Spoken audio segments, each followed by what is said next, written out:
নাচ, গান, কবিতা আবৃত্তি, মেলাসহ নানা আয়োজনে রাজধানীর বিভিন্ন স্থানে বাংলা নতুন বছরকে বরণ করেছে মানুষ।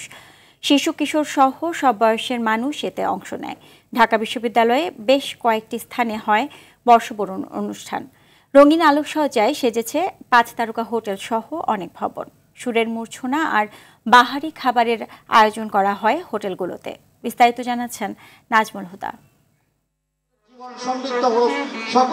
গণ অভ্যুত্থান পরবর্তী বাংলাদেশে পয়লা বৈশাখ যেন দেশের মানুষের মনে বাড়তি আনন্দের খোরাক নিয়ে এসেছে।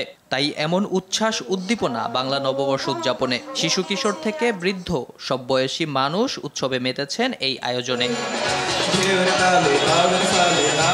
পুরো ঢাকা বিশ্ববিদ্যালয়ই যেন উৎসবের মঞ্চ।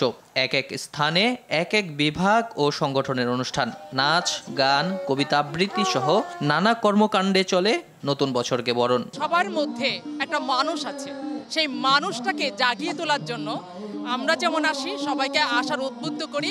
আসুন পয়লা বৈশাখে যাই এবং নতুন ভাবে বাঁচি। গত বছরের চাইতে এই বছরেও আসলে জাঁকজমকতা আছে। পয়লা বৈশাখ উপলক্ষে বাংলা একাডেমি প্রাঙ্গণে শুরু হয়েছে 7 দিনব্যাপী বৈশাখী মেলা। বাঙালি সংস্কৃতির ঐতিহ্য, কারুশিল্প ও কুটির শিল্প স্থান পেয়েছে বিভিন্ন স্টলে। নতুন আয়োজন, নতুন ভাবে ভালো লাগছে আমার কাছে। নববর্ষ হচ্ছে বাঙালির প্রাণের উৎসব। মেলার আয়োজন খুব ভালো হয়েছে।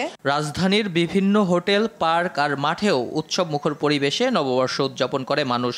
রঙিন আলোকসজ্জায় সেজেছে 5 তারকা হোটেল সহ অনেক ভবন। সুরের মূর্ছনা আর বাহারি খাবারের আয়োজন করা হয় হোটেলগুলোতে।